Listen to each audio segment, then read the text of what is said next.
Tonight, though, we're thrilled to welcome one of the media landscape's biggest newsmakers and one of its most innovative executives.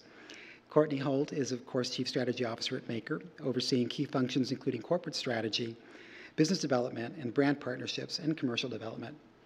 Over the course of his career, he's been at the forefront of creativity, whether as president of MySpace Music or heading digital for MTV Networks, or in the digital pioneer days as head of new media for Interscope, Geffen, and A&M. To moderate tonight's conversation, we're really thrilled to welcome back Andrew Wallenstein, Variety's esteemed co-editor-in-chief, who since 2011 has overseen the trade paper's entertainment industry coverage with a particular focus on technology. Andrew is, of course, a frequent contributor to NPR, and his work can also be seen in the New York Times, the Boston Globe, and Business Week. Before I welcome them both on stage, let's take a quick look at Maker. Maker Studio.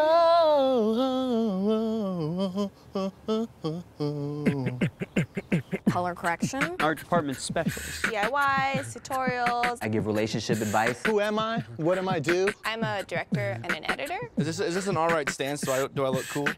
Yeah! I'm passionate About making a difference.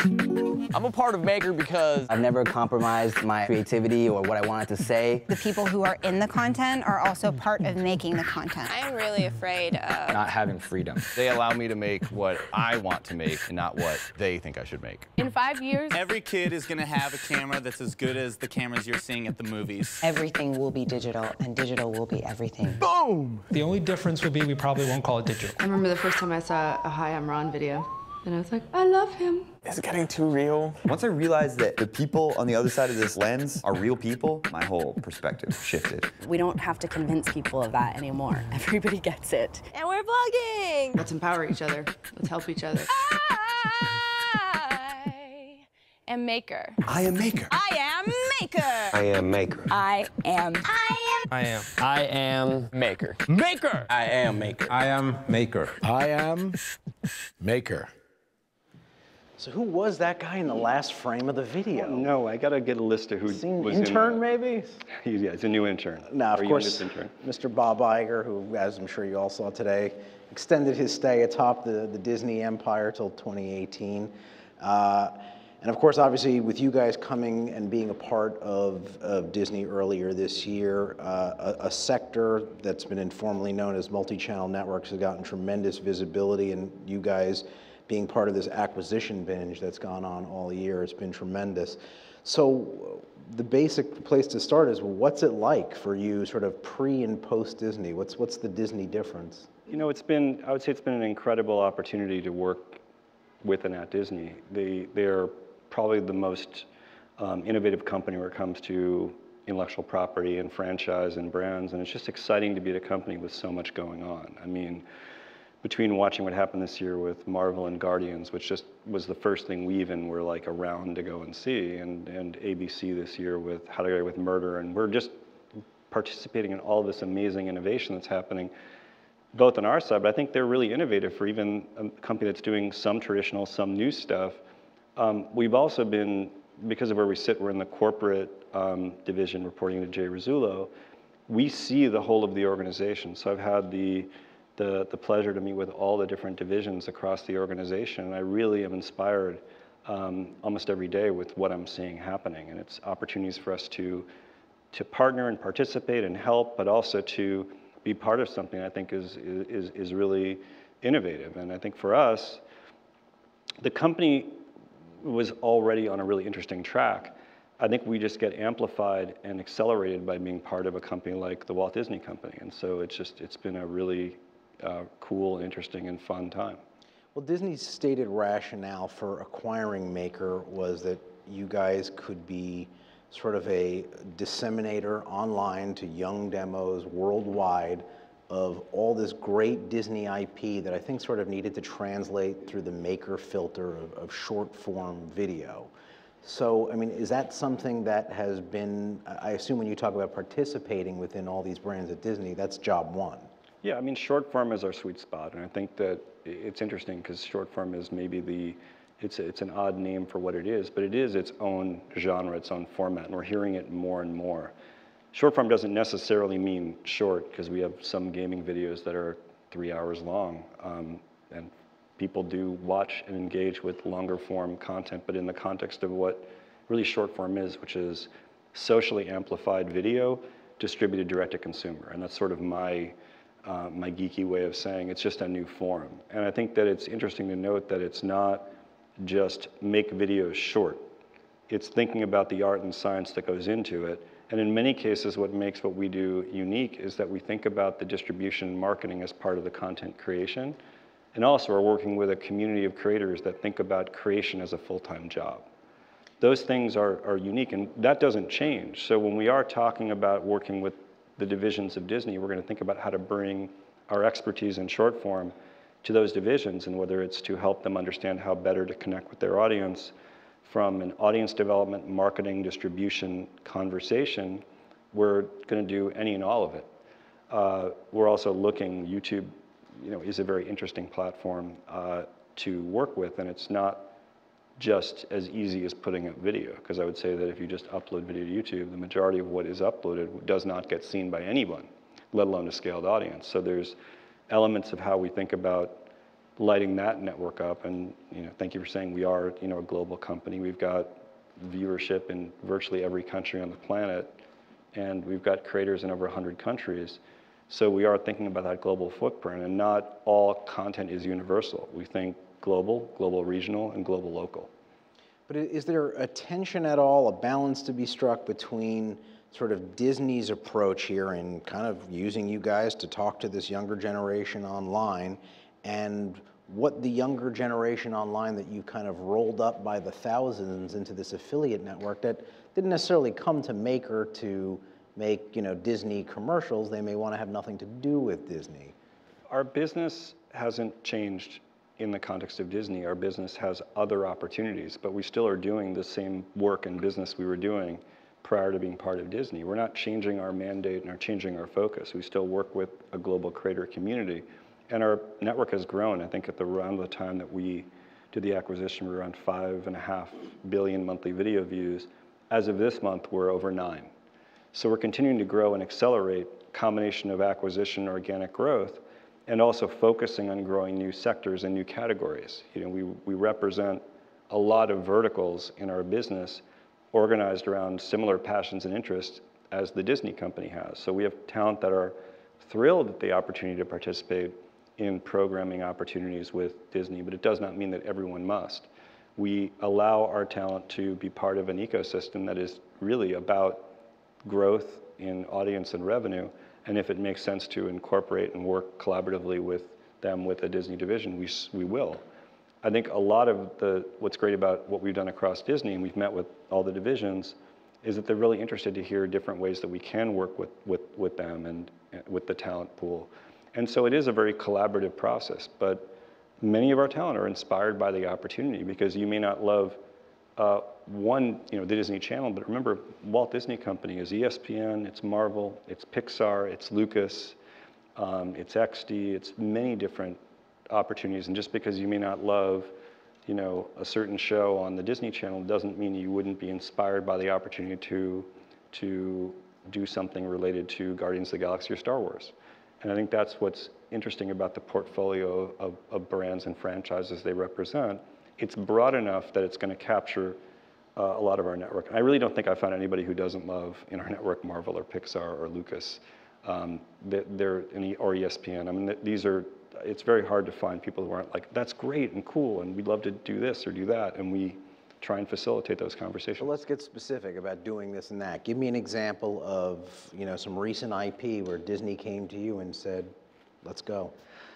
I wouldn't say it was recent IP, but we got really inspired around what was happening with Guardians when we first did the deal. And one of the things, because I came from the music business, when I was shown the original trailer for Guardians and I was talking to the marketing team, for those of you that saw it, I'm not hopefully going to give it away, but a big centerpiece to the story is an 80s Walkman that the lead character is using, and it guides his journey.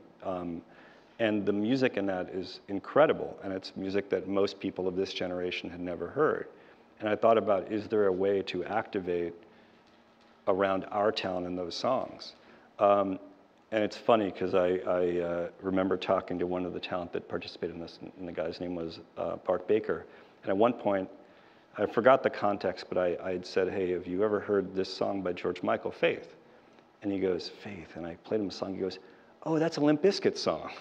And I was like, oh, man, that's what we're dealing with. But it was great. But Bart participated in this, and we ended up doing a cover of one of the songs of the music from Guardians. We produced it live at VidCon. We made what was a karaoke video, because we first were like, can we get young people to even care about the music?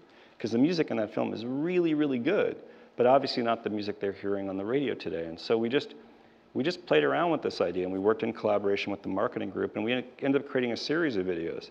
But it was also about activating different quadrants. So we knew we had an opportunity at VidCon.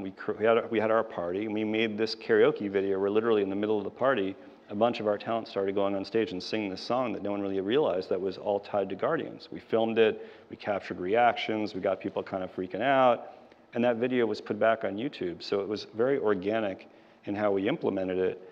And then we did something similar at Comic-Con around cosplay. And remember, these characters were not as well known as they are today, but it was something that we were like, let's organically start to play around with this.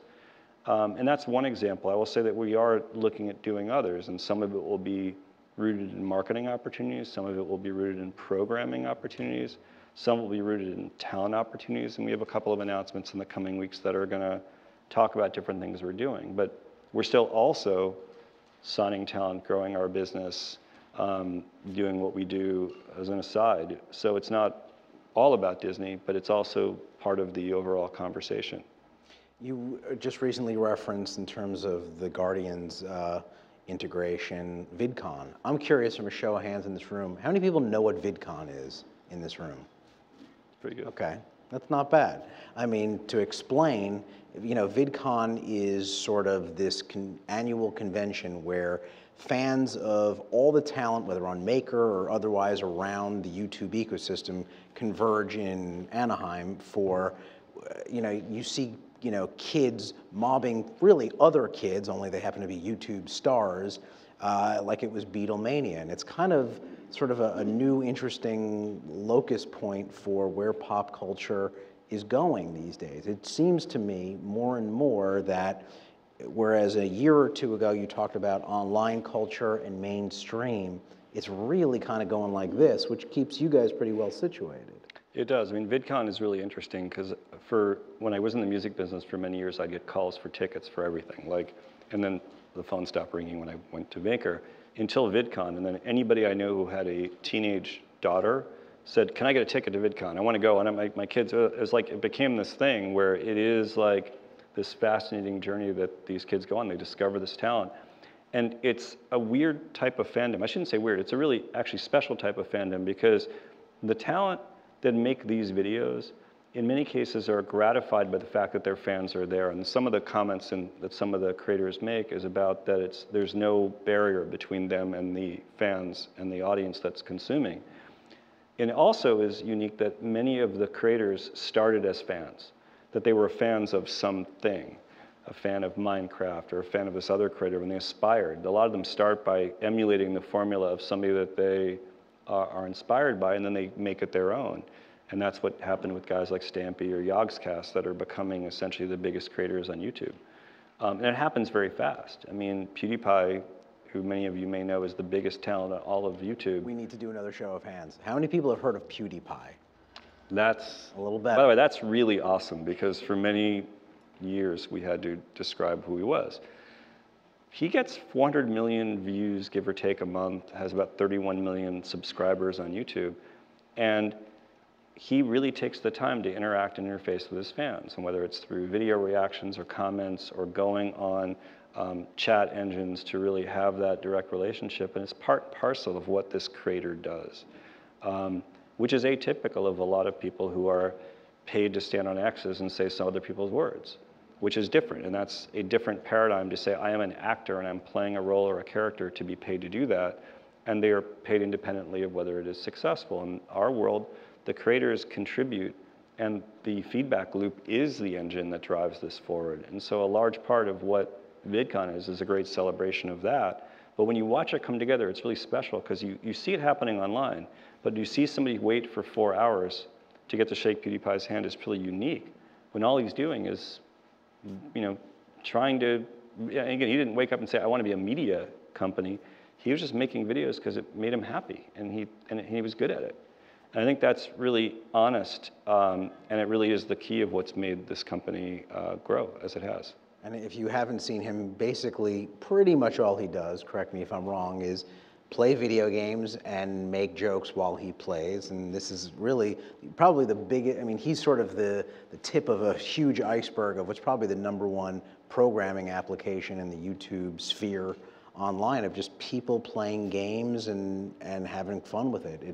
It's pretty amazing. Yes, I'd say that the way I usually describe it is that animation is complicated and expensive. And what video games allow you to do, especially in an open-ended world like Minecraft, is it's a storytelling engine.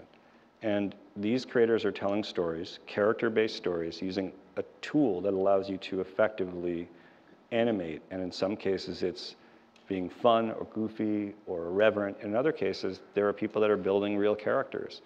So yes, you do get people just yelling over the game, and people do tune into that, but I think you're seeing a range of creative talent that's going to evolve from what this is, because A, the platforms are evolving. There are many more open-ended gaming engines. I mean, I think what's interesting, when I first came to Maker, the first-person shooter was the driving force. It's a lot harder to tell stories when you're really just running and gunning. But now that you've started to see these worlds that have been created, it is fascinating, and kids are sitting and watching 50, 60 minutes of content with these creators and following them on Twitter and Facebook and building that relationship, and the creators give back and the fans are there. And it's a really interesting, it's very new and unique. Which is why Amazon spent nearly $1 billion on a little company called Twitch, which is all about this genre of programming. That's right. I mean, it really has been just this incredible year that I naively did not anticipate, where so many different companies in your space just got plucked by big media.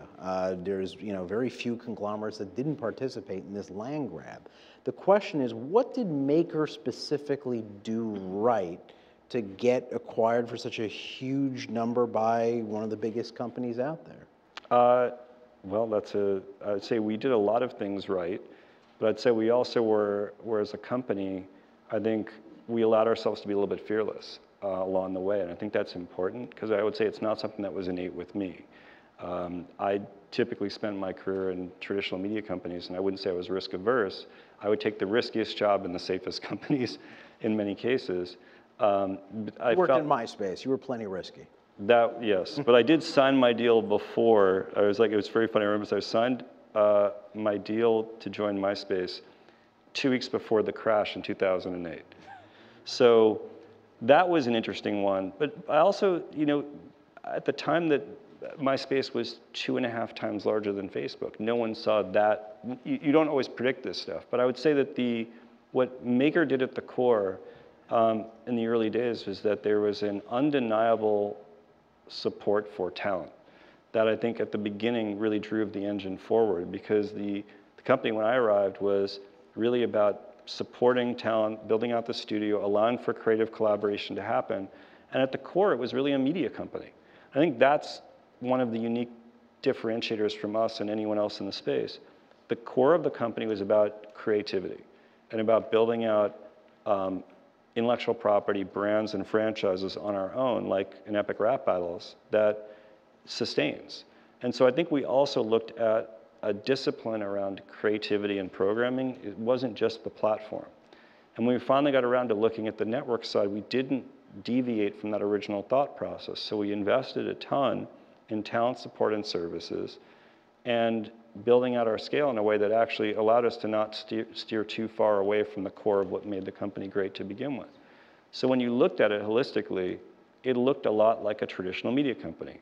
We had creative studios, we had a lot of technology and vertical support, we had a great sales team, we had really good partnerships, and so it was really structured. I think that that's what made it work. I mean, originally when we started talking to Disney, it was really more about partnership, and it just evolved. On both ends. But I do think that was, I still don't think there are others in our landscape that did it the way we did it.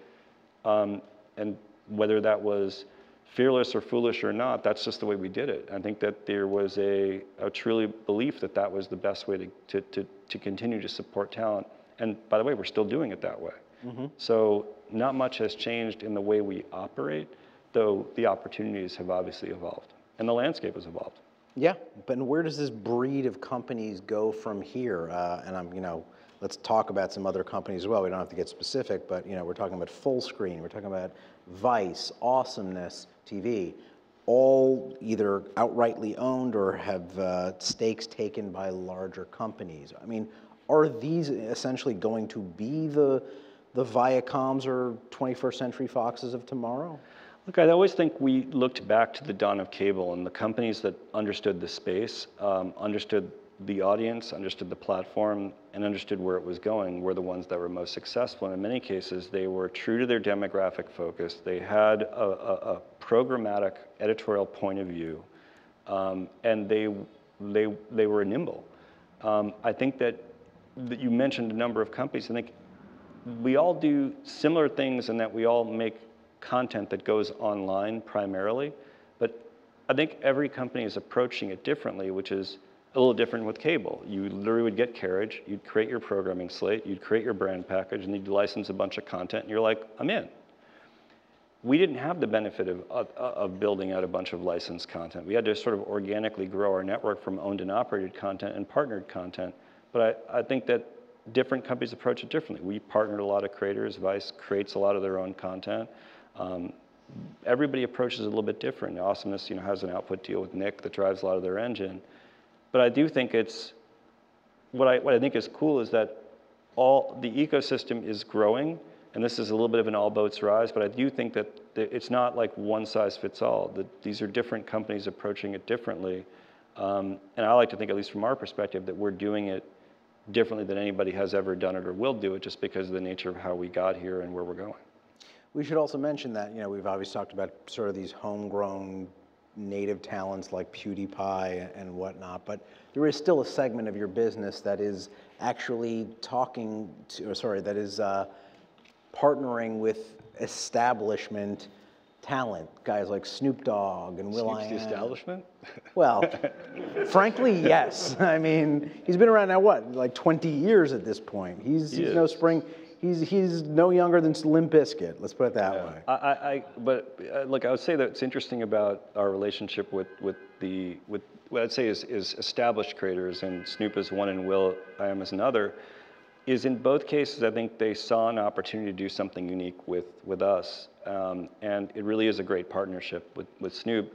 I remember it started with they had a ton of energy they put into Facebook and Twitter, and I remember meeting with Snoop. He literally came down to Maker, and we were walking around. He was talking about, it was after he played Coachella, and they'd used the hologram of Tupac, and the video goes online on his channel, and chaos happens, and they watch the audience go up, and then it sort of just disappeared, and they're like, well, what was that? And I was like, that was a viral video. That was a one-time event, but you could build a sustainable business. And I'm proud to say when Snoop joined Maker, he had about 20,000 or 30,000 YouTube subscribers, but he had 20 million Facebook fans, I think 11 million Twitter followers.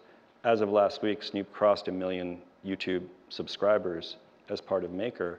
And if you ask him what he does for a living, he will say, I make video. He was hosting the BET Awards, and this was very meta for me, that he hosted the BET Awards, and the BET Awards effectively were the characters from his YouTube channel replayed back on TV. So he'd basically been developing through his channel this show called GGN. He develops all these characters, and he played them back on television, which essentially now was an ad for his YouTube channel, which is part of Maker. But I think that there are talent that wake up to the realization that the old forms of distribution and relationship management may not be what they used to be. Since Snoop has been with us, he developed a documentary with Vice, an album with Sony. He's done a second independent album. He's got an album forthcoming with Pharrell, and he also has his talk show, and he's done animation and brand partnerships, and he did a Hot Pocket spot and a bunch of other things. Pocket like it's hot. Come on. But all that stuff that goes on, Maker has a piece of that? We work with him, I wouldn't say we have a piece of it, we work with him to help him make sure that he's getting the best platform. In many cases, we provide services. In some cases, we're partnering. But we have a very nimble relationship with him and with some others that we work with to allow him to reach his audience and maintain that relationship. So he has the opportunity. I mean, he has a very successful line of house slippers that he markets directly through his channel. I'm not kidding. An auto care product line, et cetera. But he would tell you that, and his manager would tell you that the ROI of promoting through that YouTube channel is some of the best he's ever gotten. And not to say that Twitter and Facebook aren't key, but what are Twitter and Facebook but a place to promote his videos? So in a way, it all comes full circle, because the content is good and the distribution allows him to be able to reach that audience and maintain that connection. And separately, in conversations with will.i.am, while he's still in his record deal with Universal and releasing records, he wanted to create an innovation studio that focuses not just on content, but on product. So he's thinking about his entire ecosystem differently than he had. He's like, what's 18 songs every 1 to 2 years? I might do a song, a video, and a product, and I want to do it when I want to do it. And we're helping him be able to do that. We worked with him on a video that he did for a single that he put out a few months ago, where the creative concept was to create a video that was just a series of 6-second vines. So it was the first video I know of that was released as vines that eventually became a video that went on YouTube, and the song ended up going to #1 in the UK, which I thought was also really cool because it was a completely different approach to making a video and distributing it for a guy who typically made very expensive videos that he would put on platforms like MTV or Vivo, and this was an attempt to do something very different. And a lot of that came out of what I call active conversations. And I remember sitting with him when he first joined the network, and we sat for really 3 hours with our creative team, and we just talked about what if. And it was completely blue sky. And for us, working with creators that want to approach this as a blue sky opportunity, and we know there's always going to be challenges, but we just started with blue sky, and we worked back into some really interesting ideas. And I think that we are going to look at working with creators differently and trying different things, because that's the ethos of who we as a company are. Well, these examples are important for understanding two potential misconceptions here. Number one, that your business isn't simply splitting a bunch of ad revenue with creative partners, big and small. Merchandise, obviously, is playing a part, and it sounds like there's a real sort of 360 kind of dynamic here in terms of all the different things that you're kind of spinning off with your partners. And number two, this isn't just about video on a platform, or at least on YouTube. You're talking about Facebook and Vine and who knows what else, Instagram. It's a much more complicated cross-platform play than people might realize. Look, when we said short-form video, YouTube catalyzed the industry. It was the engine. It really was the core of this. It really woke everybody up. I mean, I remember part of how I got to Maker was I ended up when I was working, after I'd left MySpace, I spent a little bit of time at News Corp, and I was introduced during that time to Robert Kinsel and what they were doing with YouTube and Alex Carlos, and I was like, wow, this is really interesting. It's really interesting what's happening here, and it's going to happen really fast. And you just knew. The first time I saw it, I'm like, this is really going to do something different. So the approach was always about how do we understand that platform, but short form is not limited to YouTube. Short form is essentially delivering the video to whatever the end user is looking for, a way to consume, and by the way, in some cases, create. Where I was saying about 50% of our consumption is happening on a mobile device now, which is up from about 20% when I first got to the company, which is still pretty high. So I think you're seeing that the idea of a box with the play button on it, or the opportunity to transact in real time, which a lot of people are doing, whether it's actual transactions or at least making purchase decisions, are all happening through video. And we have this interesting opportunity to experiment. We did a test a number of weeks ago with one of our talent around merchandise. We were able to move just on one video asset and one tweet about $250,000 in business over 2 days, which is significant. Slippers? It was not house slippers, but they're very comfortable. Okay. And then one says Snoop and the other says dog. So you know which one is on which, because if you get them backwards, it would be dog Snoop. It wouldn't work. But What's interesting there, though, is that this is much more multifaceted than people might realize.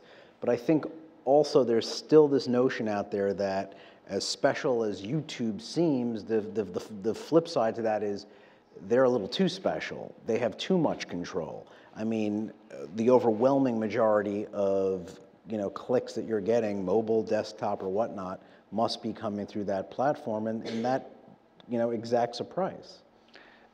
Look, YouTube we are their biggest partner and they are ours, and that's something that is not going to change. We think they've done a great job for the industry and they've done a great job for us, and they remain a great partner. But let me just stop you. You just said we are their biggest partner. We are, yeah.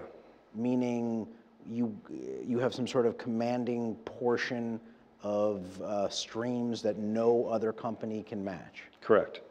Yeah, we're doing about 9 billion views a month. That's a lot of streams on YouTube. And so I think that we understand the platform, and it's a great place to develop audience, to initiate brands, and to do some interesting work to learn a lot. We actually learn a lot about the platform from the scale that we've got. We've got a fairly large technology team. We process about 2 billion rows of data every day, and we're looking at the ecosystem. I think we know how to grow and sustain audience on that platform better than anybody on the planet. We also have a complement in Maker TV, which is our own direct-to-consumer platform. It's a place that we can actually establish our brands and our verticals a little differently because of some of the branding elements and some of the ability for us to organize content in a way that's a little bit different. YouTube is really effectively optimized for consumption on any device, which I appreciate because it allows us to be ubiquitous with their distribution. But we also want to be able to create really true and interesting brand expressions, which is a complement. And in many cases, as we've rolled out and grown our own platform, we've actually seen additional growth on YouTube. They actually do both complement each other, and we've seen both grow in concert, which has been pretty cool. But YouTube is where the fish are. How do people even know that Maker.tv exists? Do you promote that on YouTube? I mean... we do some promotion of it on YouTube. We've done some promotion through talent social media. And so it's finding its audience. I mean, it's still the early days and we're growing it and we're really happy with the product. But it's there to serve a slightly different need on behalf of the consumer. And you're right, there's a lot of fish on YouTube. There's a lot of fish on social media, and there's a lot of fish in different places. We will be wherever the audience is. And we know that not everybody is always on YouTube, but we want to be the best at doing that in addition to what else we're all going to do. So this consumer value add of Maker.tv is what? I need to go there and not YouTube because... It's not go there and not. If you love a certain vertical or genre, so I would use the example of Polaris, which is our games media hub, it represents 200 to 300 channels. So you'd have to go to 200 to 300 channels on YouTube and know where they are. Because it's very hard for us to control the entire horizontal experience that's going to happen on YouTube. You can go to Maker TV, you go to Polaris, and there is the best of what's happening on YouTube organized around that vertical. Mm-hmm. Advertisers like the ability to buy against one vertical on a branded basis, which goes back to what I was talking about in the cable analogy, is that Polaris is the definitive de facto brand for passions around games media on YouTube and on Maker TV. It's there. The content is also on YouTube, but we've been able to organize it in unique ways. So people who want to go really deep, look at catalog, be able to re-promote certain things, there's certain functionality there that we can use to curate and program. And you're going to see over time we'll be doing some other innovations with that I think will be very cool. But again, I think it's a very clear complement to what we do on YouTube. But when you bring up that cable comparison, I think it's important to note that, and correct me if I'm wrong, Maker is not niche. Maker is more like MTV Networks than it is MTV. It is a collection of niches, a collection of verticals. Yeah, correct? That's fair. So you talked about Polaris. What else is in this suite of... We have 23 vertical brands that exist there, and they cover a lot of different grounds. So Polaris is the games media one. We have the platform, which is fashion and beauty. We have Maker Music, which is self-explanatory. We've got the Mom's View, Mom's Content, Cartoonium, which is kids cartoon, Animonster, which is more tween and teen animation, and so on. But they're allowing us to organize our programming in a way that I think is very beneficial to the consumer that wants to go deep in a vertical, which we've been able to support through a product that is very cool. And by the way, we're moving audience back to YouTube. In many cases, we promote YouTube through Maker TV in the same way we promote Maker TV through YouTube and other social media. Okay. So I just want to sort of set in people's minds sort of the pyramid here of the Maker structure. 23 verticals. How many channels at this point? About 55,000. 55,000. We already know about the 9 billion streams. And this 55,000 is this mix of kids in their basement in Topeka, Kansas, and premier talent on one end, on the other end. We like to say hobbyists. Hobbyists, excuse me. Professionals and superstars. But how, from a technology perspective, are you able to manage 55,000? Well, that's part of the secret sauce. We have built a world-class engineering team. And that engineering team has built a suite of proprietary tools and services that support the talent from the ground up. What's great about our business is we're able to graduate talent to other tier of support based on success. So we've had hundreds of channels that started as hobbyists become superstars. Hundreds become professionals, and we've had about 50 to 60 now move into the superstar area because we're able to move people up the funnel. And in many cases, if you think about this, if you're a creator and you're on YouTube and you're an independent creator doing your own thing, in many cases, it's hard to benchmark you against other creative talent. So I'll use your Topeka, Kansas. There may be 10 creators in our network that are all in the Midwest that are all making similar content. But if your content is popping, you may not know that it is.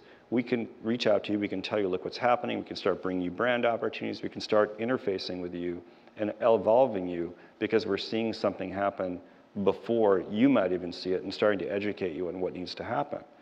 So we have forums and support, and we do have effectively, we don't call it customer service, but we have network support that are there to help creators understand how to grow their business. I mean, it's not like there's a guidebook on this. I mean, or I guess there are people who've made guidebooks, but this is not a industry that's been around forever. So in many cases, the best way to know is to talk to people that actually do this.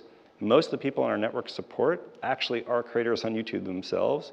And so you're able to learn from people who are in the same position you are, and it creates a really interesting community, which harkens back to what made Maker work at the beginning, where it was a community. There was a handful of creators actually doing stuff together, collaborating, creating, and growing. And we've tried to leverage the technology to do that. And the best thing about the technology is it doesn't feel unfamiliar. It feels like it's community building, informational, and it's actionable, which allows people to actually do what they set out to do, which is get bigger and make more money, which is ultimately why they're doing this to begin with, or at least at some point when they go from a hobbyist to professional, they take it seriously. One more question for me before I go out to you guys for some questions. Part of how they're making money is, as you put it, bringing in brands. So we should make clear here, it's not as if Maker is now just the exclusive preserve of Disney for its in-house sponsorship integrations. No. You're bringing in plenty of brands of all kinds to creators. Talk a bit about that dynamic, because this is not as simple as just slapping pre-roll on a whole bunch of videos. No, I mean, when we talk about what we sell from an advertising standpoint, as I always like to point out, it's really 4 products. It's media, which is the advertising that you would see in front. We sell that, and so does YouTube. We also sell content, and a large part of what we think about is native content, which I'm not using the word advertising on purpose, but native content, which in essence blends the difference between advertising and content. And then we talk about data, insights, and social. So there are 4 different components, and we don't sell them individually. That's a package, because we think it's important. If you want to reach this audience as a brand, and you want to be smart and efficient, you have to think about all 4 of those things. Whether you're doing it individually with different agencies, or whether you're doing it with us, it's the only way it actually is going to work to sort of get a message across. And I will tell you that most brands, advertisers, agencies are thinking about themselves differently, because they don't want to be the people that interrupt the experience. They want to be the people that enable the experience. And so in many cases when we work with brands, a perfect scenario for us is a longer-term collaborative approach which blends those four things and is really informational, because we actually can kick out a lot of really good insights and data to brands in a longer-term partnership. And so we are working with a number of brands to do that. But they really want to get access to our creator community, access to our data and insights, and access to our intelligence. Because in some cases, the same way that we can optimize a channel on behalf of a creator and really give them an understanding of what is and isn't working, we can do the same thing for a brand. And we've done that too. We've actually said to them, look, in addition to you saying you want to get your message out, think about yourself as a platform to deliver programming. Because I would tell you, most brands make a ton of content on their own, and they put them on a YouTube channel, and they just sort of like, cool. But that's not really what this is. I mean, it is interesting to note that YouTube at its core is a social network. So if you just put up content, you don't actually amplify it, it just sort of sits there. And there's a lot of residual value, not just in what we can do, but what we can enable fans to do, because every brand has fans. And I don't mean just advertising brands, every brand has fans that are doing interesting things.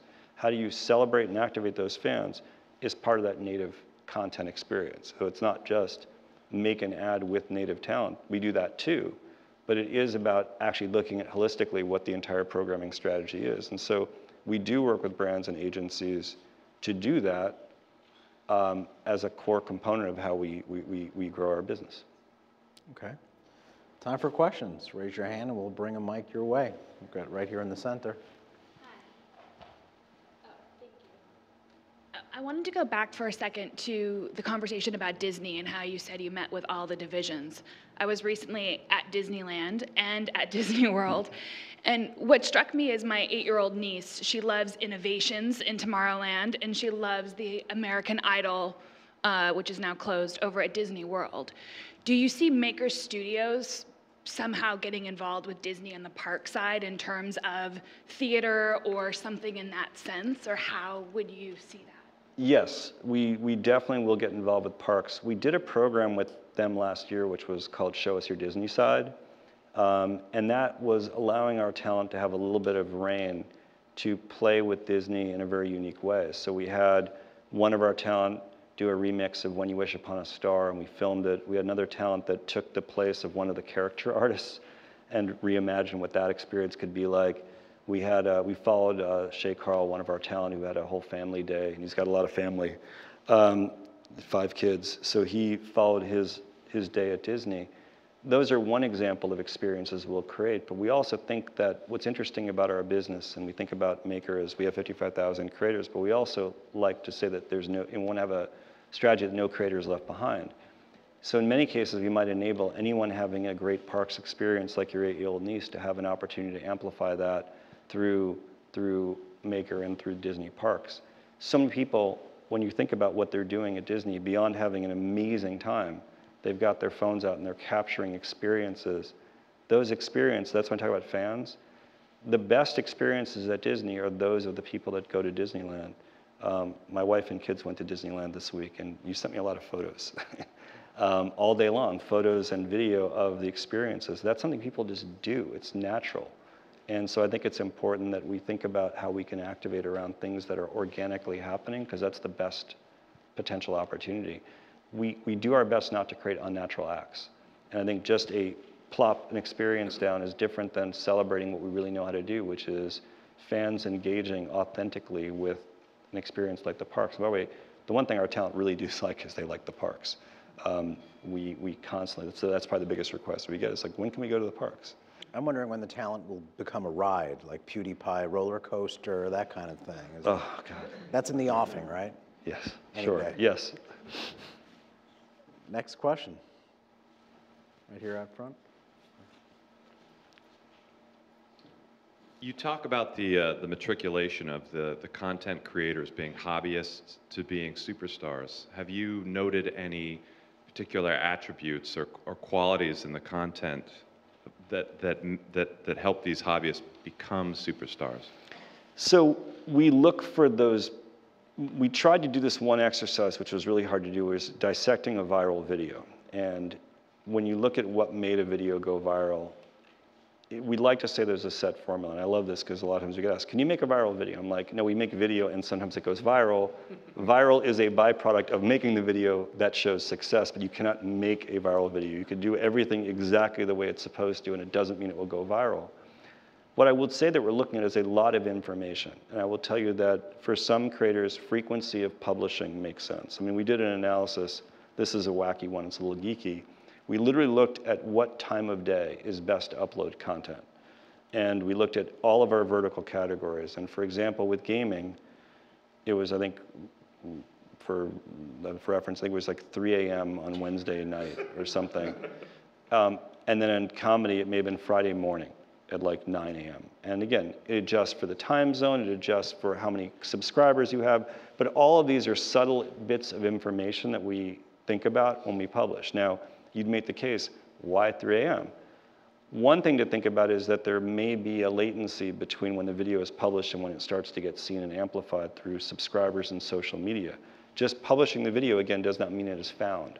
So we think about data very seriously.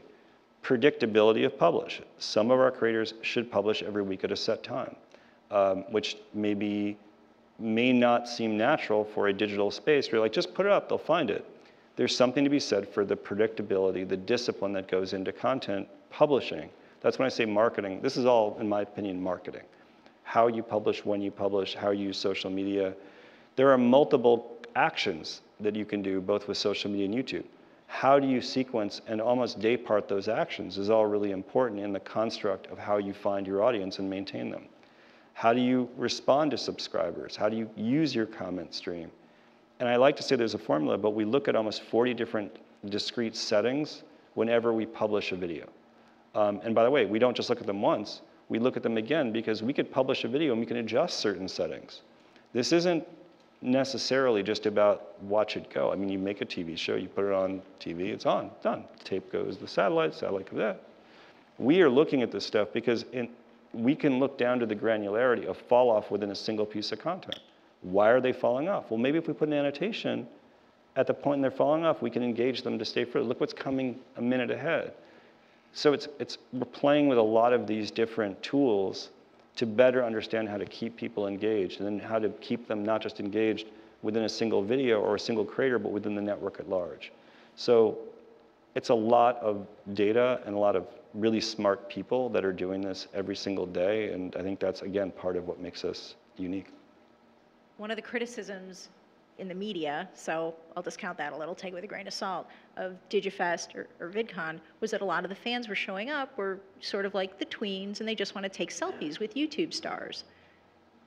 What's your opinion of that? And also, do you see any of what you're doing as a talent farm for more mainstream TV shows and features?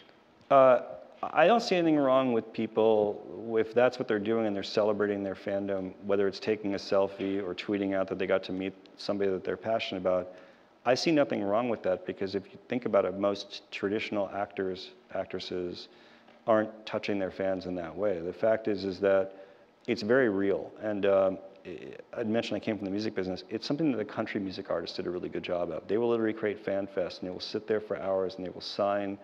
And there's an authenticity that comes with that I think keeps it very real. And by the way, because our creators are so connected to their fans, it keeps them grounded, which I think I appreciate. I don't feel like they are disconnected from what got them there. And in many cases, these were not professional creators that went to school to do this. They're well, you could say it's by accident. They're working really, really hard at it. But they really do understand how much work it takes to go into that. And by the way, they're so appreciative of their fans. I hear some of the vlogs that they write. It's really heartfelt that they're so like, thank you for watching, for participating, which I think makes it real, at least for me. In terms of creators that want to use it as a springboard, look, it's not, I like to think that digital doesn't have to be the beginning. It's not the bottom rung on the ladder because as we mentioned, I've got mainstream talent coming to us to want to build long-term relevance. Short-form content is not brand new. The Simpsons was a short-form content that ended up on Tracy Ullman. South Park was short-form on a tape sent around to media executives. It's not, Lonely Island created short-form content that created characters that became, became, it's, I guess, more short form on Saturday Night Live. But I think some of our talent wants to. In fact, some of the talent that were involved, like the director of our Epic Rap Battles franchise, is now on Saturday Night Live as a director doing short form segments for them.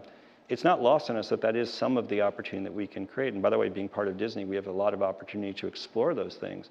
But I think that that has to be natural and organic, because just taking some of the big audience and throwing them on TV doesn't mean the audience will follow. And in some cases, the way that our constituents, that millennials are consuming content, we have to find a way to bridge those gaps effectively.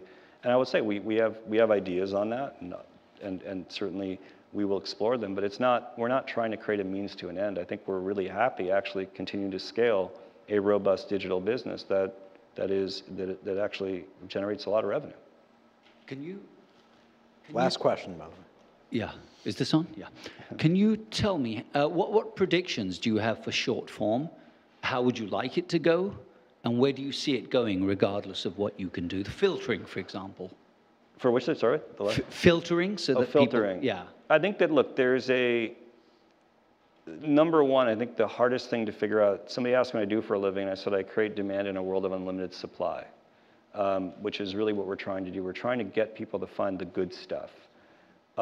I believe short form will continue to deliver the good stuff, and then it's about making it findable and discoverable, because we do have unlimited supply. We have unlimited pipe, unlimited choice, unlimited channels. This video goes on YouTube, it's a new channel. It can be pop. It's easy to do it. It's hard to do it right. But I do think it's a great testing ground for characters, for franchises, for IP, for brands, for anybody wanting to play, because the tools are there. You more than likely have a high definition camera in your pocket. You've got off-the-shelf editing functionality and publishing functionality. You could make really engaging content without having to think that hard. And I like the idea that anybody can play, because it is really democratic.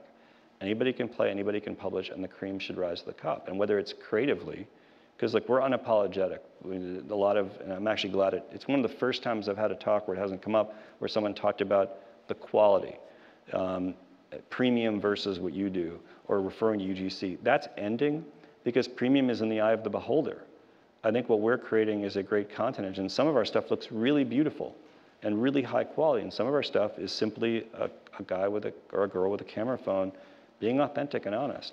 But I think this is a medium that is not only here to stay, it's here to scale.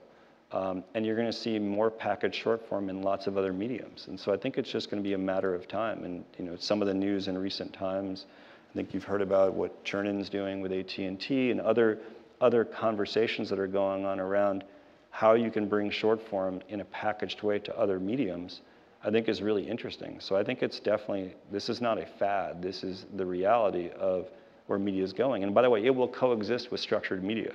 That's not to say short form is going to steal share from cable, broadcast, or theatrical, because we're still seeing huge hit movies. I think TV's had an incredible renaissance creatively.